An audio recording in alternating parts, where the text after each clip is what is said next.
morning, everyone, and welcome to the Tuesday edition of the Five Starr Wrestling Report. It is not Monday. It is Tuesday, October 15th, 2019. Sorry about the delay on this one. Last-minute shenanigans prevented me from recording yesterday. It is, in fact, Newsweek, however, and we have got a lot of content to get into. Yes, I actually had time to sit down and read a little bit of wrestling news this week. Imagine that. And before I get into anything, let's get this out of the way first. If you are checking out this show for the first time, make sure you subscribe. We have 2 uploads weekly, including a Friday review series edition, where we recap AEW Dynamite and NXT in full detail. And I also recap MLW Fusion as well. In addition to subscribing, make sure you comment and rate this video so that I can get your feedback regarding any or all topics discussed today. Any feedback you have would be much appreciated. And while there were no major bombshells dropped on the wrestling world this week, there's definitely a decent amount of material to cover. A lot of which stems from WWE, believe it or not. I heard the draft sucked. There's a shock. And while this is not one of the talking points that I intended to focus on in the report today, for anyone that is angry or upset with how they handled the draft on Friday night, and I guess Monday night as well, I don't know what to tell you. I guess my question for someone that doesn't watch Raw or SmackDown, what difference would it have made as to whom ended up on what brand? I mean, didn't they spend the entire year doing this wild card rule where dudes and gals could just show up on the other brand unannounced? I mean, for crap's sake, I just watched the Fox premiere on SmackDown a couple days ago, and they had their Raw Universal Champion Seth Rollins in a random 2-minute TV match with Shinsuke Nakamura. There's been no roster enforcement throughout the year. People have been bouncing back and forth between both brands since they killed the initial brand split. Now everyone's up in arms because they had a crappy draft night where people just ended up on brands they've already been competing on. It's like, who cares? Now, I can at least say this. I did think it was dumb for them not to include NXT in the draft.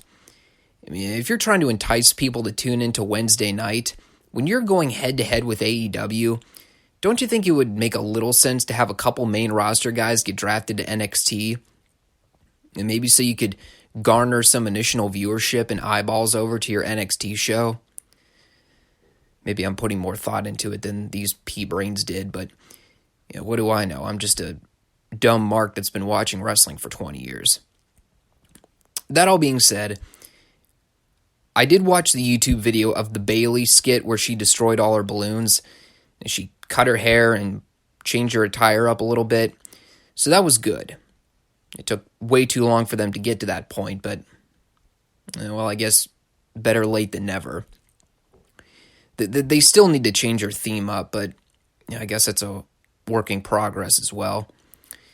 Now, why they had her drop the title to Charlotte at the pay-per-view just to win it back on SmackDown a week later, I have no discernible explanation.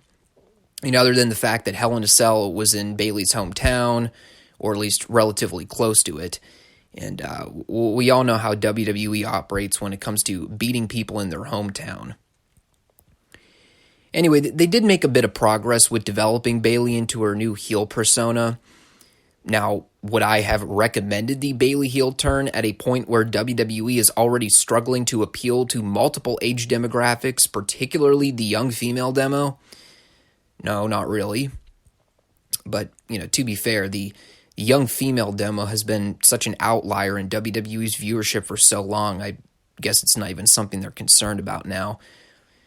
I mean, just to show you how bad it is, a 2014 demo breakdown of WWE viewership reports that among the 37.2% of females that regularly watch WWE across the globe, the female Generation Y group, which I guess is their term coined for the 18 to 29 base, averaged 29.1% of the overall viewing experience for WWE.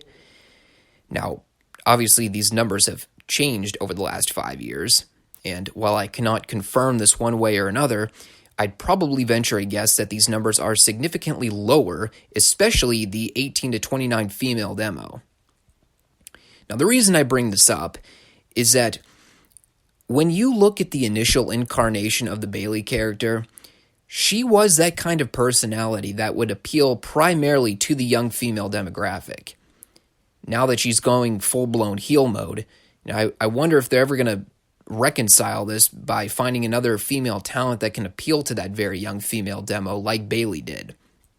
And, looking at the female roster right now, I just don't see a lot of options. Becky's too grungy, Charlotte's boring and bland, Sasha's a heel now, and the rest of the female roster is just background noise.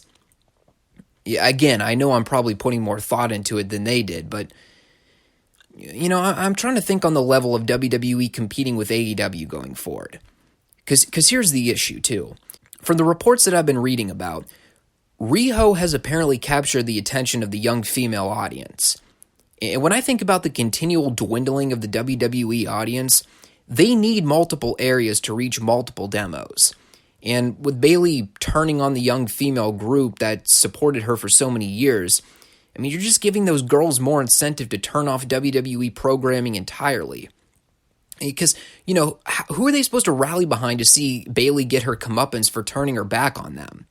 Like I said, Becky and Charlotte just don't have that appeal to the young female demo, and every other female babyface they have is practically insignificant. I know they've been trying to turn Alexa babyface for a while, and, maybe she could be the next face of the younger female demo, but, well, then there's the problem that she's really not a good worker. And so when you put her in those high-profile situations to deliver good matches, she'll probably fall flat on her face. Not to mention, too, we've already seen Alexa in the main event scene, and it's been going on for so many years now. It's tiresome. I think people are fatigued with Alexa Bliss in the main event scene of the women's division. Anyway, I'm digressing by now. The point is that they did something to present Bayley differently. I complained about this on the Hell in a Cell recap, and they fixed it. So, while there are the concerns of how the Bayley heel turn reflects their ever-increasing dying audience, they at least made efforts to change her presentation, and that's what I wanted from the beginning. So, props to them for going the extra mile, so to speak. So one of the bombshell reports that came out on Saturday was the update on the Cain Velasquez contractual status with WWE. And here's what we now know, according to Mark Middleton's report with Wrestling Inc., among numerous other reporters from various sites. Velasquez's new deal is said to be lucrative, according to Mac Raimondi of ESPN. The report noted that the MMA heavyweight has also informed UFC officials of his decision to retire from the octagon. Cain has been removed from UFC's USADA drug testing pool and from the UFC heavyweight rankings. As noted, WWE announced today that Velasquez will face WWE champion Brock Lesnar at the WWE Crown Jewel in Saudi Arabia on Thursday, October 31st. Now, in terms of the logistics of the contract, his annual income, how long the multi-year contract goes through, the details of what his role will be, that is all still unclear. And as noted in the report, his only current contractual obligation is a match with Brock Lesnar at the Crown Jewel event on October 31st. Afterwards, we don't really know what the plan is. We do know, however, that Velasquez will not be used in a one-off role like Tyson Fury will be in his match with Braun Strowman on the same show. So they're definitely looking at doing something long-term with Cain.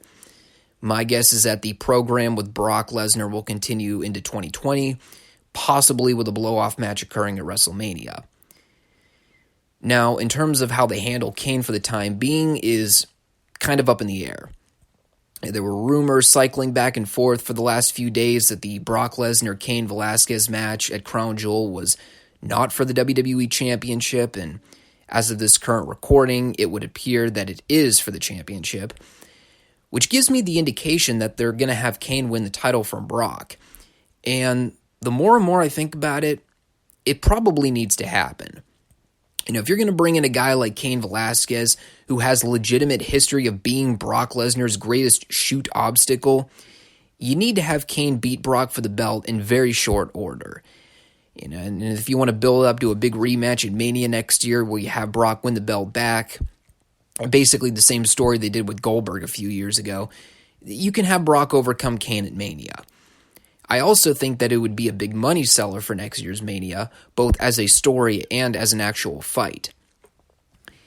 And while I'm thinking about it, there's a concept in pro wrestling that has not been done since the Ken Shamrock days of WWF, and I think it would really benefit them to bring this back as a money attraction for next year.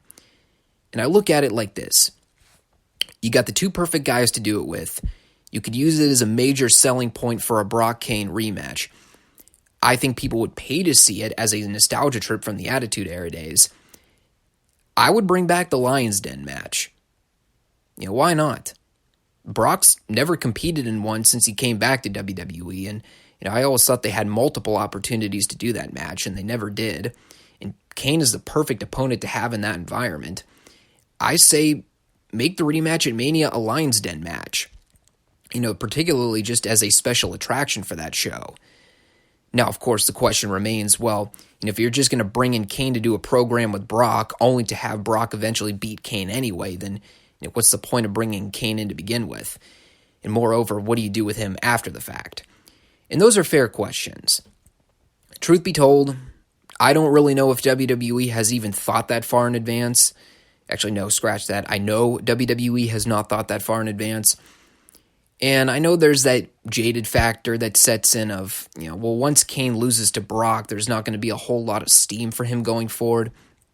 And there's probably a lot of people that dread the idea of Cain feuding with someone like a Roman Reigns or a Seth Rollins, especially if they end up going over in the end. So it's really hard to judge one way or the other. If WWE could get off the crapper with guys like Bobby Lashley or Drew McIntyre, I could see those guys having competitive matches with Cain down the road. Maybe you throw Braun Strowman into that mix, although that depends on whether or not he beats Tyson, which I assume he will, but you never know. And we all know what happens when you assume anything, especially in WWE. With that all being said, there is a lot of buzz and excitement right now that could potentially happen with Cain Velasquez in WWE. And considering everything that recently went down with Bray Wyatt and Seth Rollins at Hell in a Cell, I think WWE fans need something to latch on to. And I think the Brock Cain program has the potential to tell a good long-term story heading into next year. Well, if they don't screw it up. Who am I kidding? They'll probably screw it up anyway. Moving along here, there was an article published this past Saturday night following a recent report on a possible ring return for Edge. And this all comes from a reporter over at The Inquisitor. PW Insider is reporting that Edge was in Pittsburgh recently after being flown out of the city by WWE for, quote, business. While that could mean anything, Pittsburgh has an interesting association with WWE.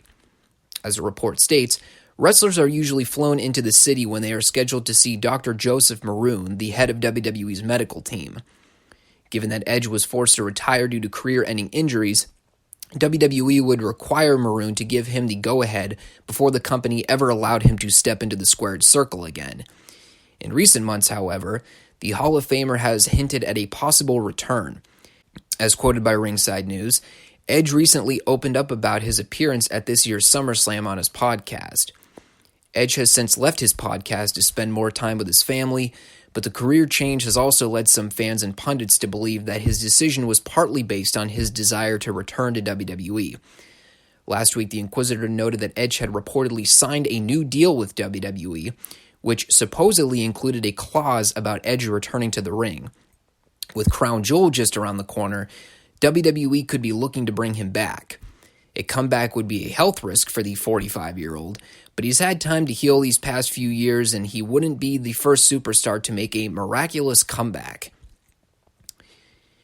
Now, what's interesting about this article, as it was also reported very early Sunday morning, is that this article kind of puts a kibosh on the original circulation that Edge was simply looking to make a return to wrestling, and not so much a return to WWE in particular, with the idea being that Edge could possibly end up in AEW if he had not already signed a deal to work for WWE again. Now, it's pretty clear that Edge is going to end up sticking with WWE in the near future. And if I'm an AEW fan, I'd probably be a little bummed by that announcement.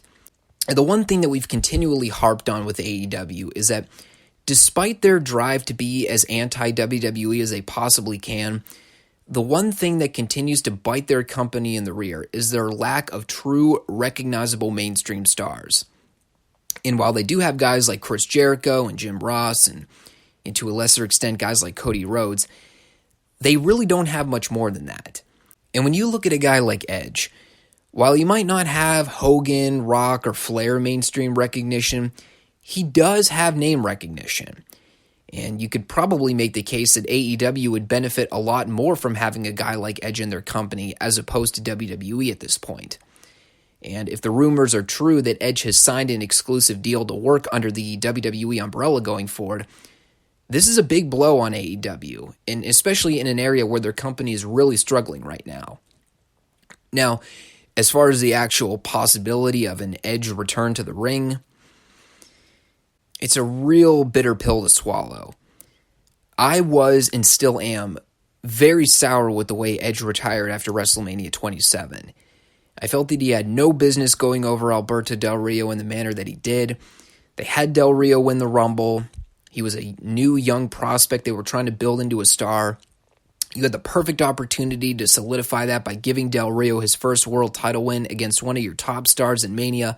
There was no reason, absolutely no excuse, for them to have Del Rio do the job to Edge for the world title in the opening match of Mania 27. And especially considering the fact that Edge ended up retiring the next night. And whether or not Edge knew ahead of time that he was going to have to retire following that match, the bottom line, as we look back at it in retrospect, that program did a whole lot of nothing for either guy. Edge didn't need the win at that stage in his career, and Del Rio's momentum was severely tainted following that match, and I don't think he ever recovered. And as much as wrestling fans like to talk about the tradition of veterans passing the torch off to young guys before they retire or look to phase themselves out of top roles, I never felt that Edge did that on his way out the door. And like I said, I always felt bitter about that. So now I look at the idea of Edge possibly getting back in the ring to wrestle again. And, I think a lot of people are going to read into this and be excited about it. Yeah, and rightfully so. And, maybe if it was 4 or 5 years ago, I might have a different opinion. But the more and more I think about the possibility of Edge getting back in the ring to wrestle, the more ambivalent I am about it. Especially if it turns out he's just going to be working for WWE again. And it doesn't really have so much to do with the fear of him getting hurt again, although that is a concern of mine. It's more so the fact that, truth be told, I just don't see what Edge can offer in the ring for WWE at this stage in the game. It's been, 9 years now? And if he were to get back in the ring to wrestle, who would they have for him to work with? There really aren't a lot of interesting programs that I see them matching with him. Like I said, maybe 4 or 5 years ago, when they were fresh off that Heat angle with him and Seth Rollins, that would have been a good time to bring Edge back to work a program. And I guess they could do that program if they really wanted to, but in order for that to happen, they'd have to have Seth turn heel. And while yes, technically he's been a heel for the entirety of 2019, they still try to force him on everyone as a babyface. So if they did revisit that program, they'd have to turn Seth heel, and I don't know if they really want to do that. And I know they shot that angle with Edge and Elias back in August, but really? You're going to bring back Edge to work a program with Elias? God, shoot me now. And maybe this is just the cynical, disgruntled wrestling fan in me talking. Probably is, wouldn't doubt it. All I know is that I know a lot of people are going to read into this and think, this is great, this is awesome, this is exactly what WWE needs right now. And when I hear more and more people jump to these kinds of conclusions, the one thing I end up asking is, really? This is what WWE needs right now?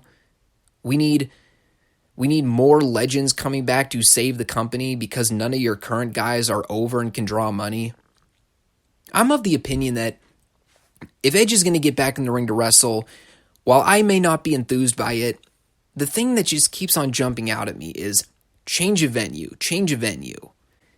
Edge has been a WWE guy for his entire career. And while I understand it's where he got his name and where he grew into the megastar that he became, he's also accomplished just about everything there is to do there. And meanwhile, I look at a company like AEW. It's begging for megastars and recognizable established talent. I see more mileage coming out of Edge working for AEW, and that is mileage that I see for both parties involved. Edge can get back in the ring to work some new, fresh programs in a brand new environment, and AEW would have another identifiable talent that they can market their company around. So, I look at it as sort of a no-win situation with regard to Edge coming back to work for WWE, and especially if he's going to wrestle too. And if it turns out that they're going to waste a big return at that stupid Saudi Arabia show, it's just a big mesh of why. Yeah, I know people are going to look at it and be like, well, Shawn Michaels came out of retirement for one more match. And are you also aware that match sucked? And are you also aware of how meaningless and throwaway that return was? They had the old and decrepit Shawn Michaels come out of retirement to work a god-awful tag match amidst a pool of guys, all of whom were also old and decrepit. I think about the idea of them bringing in Edge to work a program at the Crown Jewel show of all places, and the only thing I think is, man, what a waste. Unless he's going to go in there and make quick work of someone, like work a squash match with Elias or some other dweeb that they don't care about, what is the point of wasting Edge's return at a worthless show in Saudi Arabia? Well, I guess I should preface by saying worthless for the American audience and good for WWE regarding their multi-million-dollar partnership with the Saudi government. Anyway, I digress. All in all, everything I talked about here is subject to whether or not he gets cleared to return. There were early rumors circulating that Edge was cleared by Dr. Maroon to wrestle, and since then Edge has denied those rumors.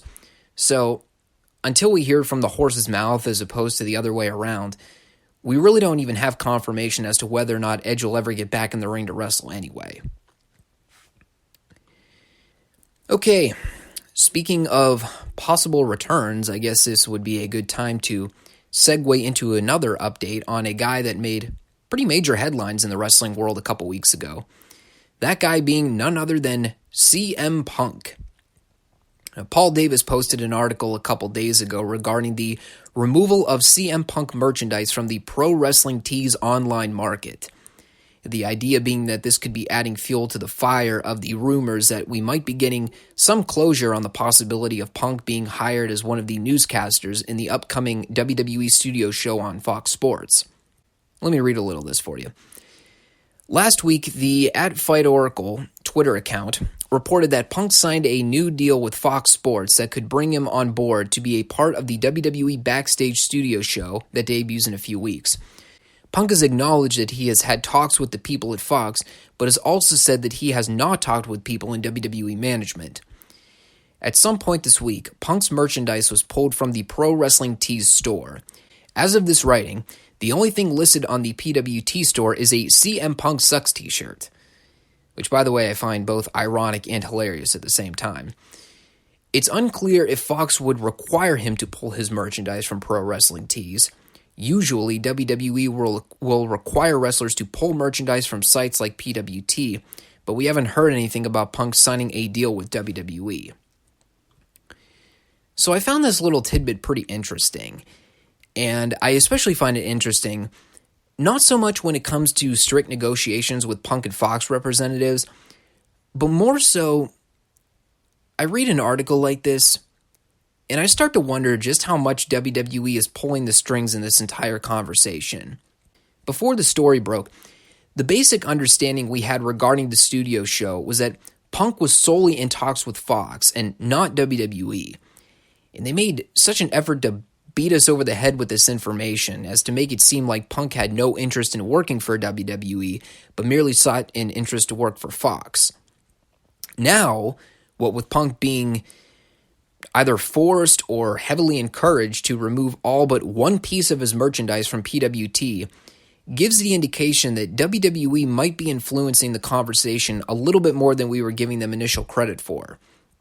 And unless we find out that Punk's Fox contract requires him to pull merchandise from major wrestling marketplaces, and that WWE has no influence one way or another on this move, there's always going to be some sort of speculation roaming that Punk has more connection with WWE affiliates than we thought. Hopefully more on the story in weeks to come. Okay, let's talk about NXT for a minute or two. A very interesting report dropped from the Wrestling Observer newsletter a few days ago regarding NXT and Full Sail. According to Dave's report, WWE is aiming to take NXT on the road in smaller venues, the likes of which AEW is aiming to run, ballpark venues around the 5,000 seat range. Their target time frame to run live shows would be in January of 2020. And I don't really think this is a groundbreaking article in any way. I mean, Brian Alvarez has been talking about this on Observer Radio and Observer Live for weeks now. The fact that WWE trying to run a 500-seat venue against AEW running 5,000-plus seat venues just makes WWE look bush league in their attempts to competently compete with AEW programming. And he was pretty confident that the Full Sail experiment was not going to last that long. Granted, I think most of us were surprised that they would try to run their NXT shows from Full Sail through the remainder of the calendar year, but it was only a matter of time before Vince realized that they really needed to get out of Full Sail and run larger venues. And if, we need any further living and breathing proof that WWE need to run bigger live buildings, I think the last 2 weeks of the head-to-head NXT and AEW shows provides all the indication you need to know that the Full Sail crowd is just not a strong enough audience. And with Hunter trying to expand the NXT brand onto the road for live events, they've already got a head start with promoting their brand to the public across the country. Now, obviously, there are going to be concerns when it comes to the compensation with travel and whether or not the NXT talent will receive any kind of bonus and payment for working a similar road schedule to the main roster. Those are all primary things to worry about. I mean, for one, there's definitely a burnout factor to consider there. See, one of the things that makes the main roster work so demanding is the constant travel from state to state throughout the week. With NXT, their primary location is Orlando, Florida, so they're not bothered with a constant overload of travel. But when you throw up the conversation of the possibility of NXT running live events every week, now your NXT talent has that burden of having to deal with the constant travel. So like I said, these are all concerns. My greater concern, however, comes with how NXT has been doing in the live attendance for their touring shows. According to Brian Cash at PW Torch, the recent September 28th NXT live event from St. Charles, Missouri, garnered an audience of roughly 1,000. According to Brian's report, the show was not advertised at all, never a mention of the tour on NXT at all. The July 25th live event from North Charleston, South Carolina, drew approximately 400 to 500 people, and according to the report, it was not even a sellout. This is something that Dave Meltzer has reported when it comes to the follow-up on NXT running live shows. They're not drawing well. And worse than that, WWE is not really doing an effective job of advertising these shows, hence the low turnout for most of these live events. And while I'm not sure if this is a reflection on people just not being interested in NXT live shows or if it all boils down to their horrible promotion of these events, the bottom line is that people are not going out of their way to buy tickets for NXT shows. Granted, they're not going out of their way to buy tickets for Raw or SmackDown live events either. But with NXT being the product that's currently in a bidding war for viewership up against AEW, you have to wonder if them having trouble drawing in fans for live events might have a reflection on them running live venues every Wednesday. And maybe it won't, and maybe they end up selling out every live venue they run in 2020. And if they do, great. I'm wrong, and I would be perfectly fine with that. But there's definitely something to the problem of NXT having issues selling out small venues for touring shows. I mean, if you're WWE and you cannot sell more than 400 to 500 tickets for a house show, something's not right there.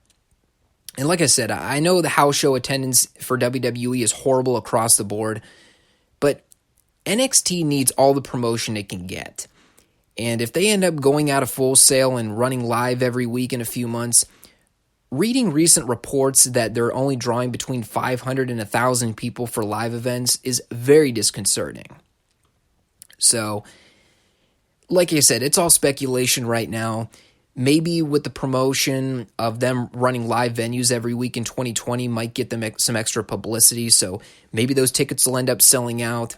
It's all a wait-and-see process, but I don't think we should overlook the fact that NXT house show attendance is not good. And ever since they announced that they were taking NXT on the road, it's not been doing well. And they have had plenty of months to promote this show. So there's something very off-putting about this. We'll see how they follow up with it, but I don't think we should put this in the back of our minds for now. Well, I'll tell you what. It is amazing how much the paradigm can shift in a short while. Amidst all the professional wrestling products on the market right now, AEW, NXT, MLW, ROH, Impact, New Japan, CMLL, all companies which are doing their damnedest to present the most modern form of wrestling to the public. And what is the one product that has caught wind over the last week? None other than the newly reformatted NWA studio show. The wrestling show that is, ironically, going out of its way to present the more traditional form of professional wrestling to the public. It's actually pretty incredible to think about on the surface. With brand new companies like All Elite Wrestling, essentially trying to present a higher-end production alternative to WWE, and with all these other organizations like MLW and Impact Wrestling going out of their way to present their modern take on pro wrestling in 2019, the National Wrestling Alliance is actually going in the polar opposite direction, back to its basic roots presentation of an old-school studio show. And what's more, people love it. Whether it's the fans or the wrestlers themselves, I have not been able to pinpoint one article, one video, or one post that negatively criticizes this show. And I've been trying to figure it out over the last week. Well, why is that? In a period where presentation is key and wrestling fans are so accustomed to craving that high-end production value from various wrestling organizations, how is it that one wrestling company can go in the complete opposite direction and deliver a show filled with mostly squash matches, no high-end production value, no entrance music, no pyro, no dudes blowing fireworks out of their rear ends, very few select number of stars, and a small studio audience, and yet everyone loves it? And I think there are a lot of factors that contribute to this overwhelming feeling. But one of the key factors, and I've heard this touched from guys like Jim Valley at Wrestling Observer Live, aside from the fact that they've really taken a basic grassroots approach to their promo delivery, in doing so, they've created an environment of believability. When I hear guys like Eli Drake and Tim Storm talk about how badly they want to be the NWA World's Heavyweight Champion, they sound genuine. I believe that they want to be champion. Nothing they say sounds phony. Nothing they say sounds scripted. And they don't need to make 150 out-of-date analogies to make their point. Just, I busted my butt to get where I am today. I want to be the best. And in order to be the best, I need to beat the top guys that hold championships. It's simple, it's logical, but to tell you the truth, in the world of scripted entertainment in which we live today, it's very refreshing to hear guys just talk from the heart with no handcuffs. And you want to know the best part?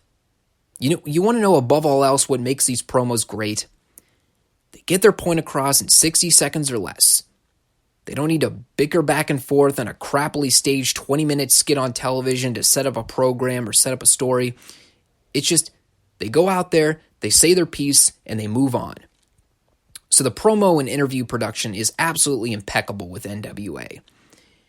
The other thing, too, that I absolutely love about this show is the distinct and unique qualities of all their featured performers. As I look at the current lineup they have on the Last Word Pro Wrestling site, these are some of the featured talents they'll be working with in the series of tapings. For your featured singles talent, you've got Aaron Stevens, the extraordinarily intelligent verbal prodigy. You got the cowboy James Storm, the button-down old-school redneck beer drinker. Eli Drake, the dynamite promo that can draw your attention from start to finish. This guy named Josephus, who I've never heard of before, who's a grungy, filthy-looking heel. And Mr. Anderson, you got the witty, loudmouth, gum-chewing prick. Nick Aldis, your well-mannered top champion. Tim Storm, your all-American veteran white meat babyface. With your women's division, you got Allison Kay, your champion. You got Thunder Rosa, a new up-and-coming talent to build as a challenger for Kay's title down the road. For your tag division, you got the Dawsons, the big, mean, nasty bad guys. You had Eddie Kingston and Homicide, the off-the-cuff badass New Yorkers. The legendary Rock and Roll Express. What more needs to be said about them? They're your established veteran tag team. And then you got the wild cards. Royce Isaacs and Thomas Latimer, a.k.a. the former Bram, who are your current lunatic, unstable heel champions. And like I said, this is what I love about NWA's roster. They're not overcrowding the load with a bunch of indie names that they don't need. They're only using the talents they really need, and they're using guys and gals with very distinct and unique character traits that differ from everyone else. This is an element of the business that's been missing for so many years now, and it's such a tragedy that we really don't see this emphasized as much in the business anymore. Too many wrestlers wrestle the same, look the same, and share absolutely no distinct traits that separate themselves from everyone else, which in hindsight is why I can respect guys like Orange Cassidy. Sure, the gimmick is goofy and a huge exploitation of the business, but I've been on record saying this and I will say it again. Whether or not you like the guy, you can't deny this fact. There is no one else in the business like Orange Cassidy today. Same goes with the Fiend character. Before they completely cut their own genitals off from underneath them and killed the momentum of the character, the Fiend was a completely unique character to WWE programming. No one wrestled like him, no one was presented like him, and no one had any personality traits that resembled the Fiend character in any way. But even comparing this to other wrestling companies, the one thing that's unfortunate about guys like Orange Cassidy and the Fiend is that when you remove the blinders and see them for what they are, at the end of the day, they're just two guys playing a character. Whereas, when I look at the group they have assembled for the NWA roster, when you think about it, most of these guys are not playing characters. They're just extensions of their own personalities. When I think about the build-up and the promos they had for that Nick Aldis Tim Storm title match in the main event, there was nothing even resembling those guys playing characters. Everything about that program was Nick Aldis being Nick Aldis and Tim Storm being Tim Storm. They just gave you their backstory and they explained why you should care about them winning. And aside from the great storytelling that they provided throughout the show, even in those really short little squash match deals, they didn't feel rushed. They took their time with everything. They progressed along throughout the show in a very logical and well-timed manner, and everything ended up feeling very organic. And the truth is, and I hate to keep knocking on WWE and AEW, but since they are the two primary promotions right now, I'm going to keep harping on them because these are the things that they need to work on. I'm yet to see a well-paced show from top to bottom out of either program. And one of the big examples I can think of is something that happened on Dynamite last Wednesday. Within the span of 60 seconds, we had, in sequential order, a video package for the best friends, a ringside interview consisting of one stupid choreographed question, a very concise angle to debut Orange Cassidy sitting in the crowd, an immediate blackout, and then directly diving into a Shawn Spears-Jon Moxley TV match. And that's also not to discount the last segment of the show where they tried to run like 487 angles within the span of like 2 minutes. I mean, I guess what it really boils down to is that I appreciate that NWA is not going out of their way to force the Crash TV formatting onto their programming. Like, yeah, they had the deal with Kingston Homicide and the Wild Cards nearly coming to blows, and then they immediately launched into a James Storm Josephus brawl. But to tell you the truth, 2 little Crash TV skits is sure easier to keep track of than 487 or whatever skewed number I just made up a minute ago. Now, yes, you can look at the studio show and say, well, there aren't any blowaway matches. And to that extent, yes, you're absolutely right. I mean, the best match by leaps and bounds was that Aldous Storm main event, and even that wasn't a working masterpiece by any stretch. But I'll be damned if I told you it didn't tell a good story. And I sure remember a lot more about that particular match and the story they put together than a lot of other matches I've seen in the last few weeks. You put aside the Riddle Cole and Kushida Walter match from NXT and the Young Bucks Private Party match from Dynamite, Aldous vs. Storm was easily one of the top 5 memorable matches I've seen in the last few weeks. I guess the other notable match being that wretched vomit-inducing Bray Wyatt-Seth Rollins match from Hell in a Cell. But I really enjoyed that main event for what it was. And they really did a nice job getting people to care about the idea of Tim Storm winning back the title, even if pretty much everyone in the building knew that he wasn't winning the title.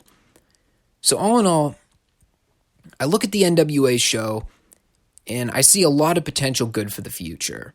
It's a fresh show with a fresh take on presenting wrestling in 2019. And while there are a lot of old school fans that see it as more of a nostalgia trip, I think a lot of modern fans like it in the sense that it's different. And I think we like that. We like different. And we especially like it if it's done well. So I look forward to seeing what they do in the future. Obviously one of the big issues that Billy Corgan talked about was the fact that it's just not sustainable long term. The fact that they're doing their definition of a high-end show for YouTube is just not sustainable for the future. And that does suck. I really do think that NWA would benefit from having some kind of television deal.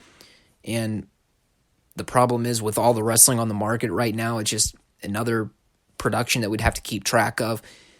But like I said, I did like what they presented on that first show, and I do look forward to seeing how they present their show in the future. I might even include it as part of my review series. Maybe I'll ditch MLW for NWA, since MLW really isn't doing much for me anyway. And the best part is that with the NWA Powerrr show only being an hour long, I don't think I'll feel any additional fatigue after watching it. Plus, with it airing on Tuesday night, I can watch it on delay on YouTube, either Tuesday night or Wednesday morning, and still have enough time to watch AEW and NXT to take notes on all 3 shows. So it's a win-win-win across the board for me. So props to all the people that were involved with putting that show together. I'm hooked. And congrats to Billy Corgan and Dave Lagana. I know things didn't go the way that Billy probably hoped it would for Impact, but it looks like he's got a new home and a new station he's happy with. And with that concluded, everyone, that'll wrap it up for this edition of the 5 Starr Wrestling Report. If you liked what you saw, make sure you subscribe and click that little bell icon to keep updated with all future FSWR content. Also, if you don't mind, make sure you give this video a rating and go ahead and share some of your feedback on the topics I've discussed today. And with that, I'll be back on Friday for the next review series edition. I think I'll either tack NWA Powerrr onto MLW Fusion, or I'll just eliminate MLW altogether and only talk about NWA there going forward. Haven't really decided yet. I guess it all depends on how good Fusion ends up being this week. Until then, everyone, take care.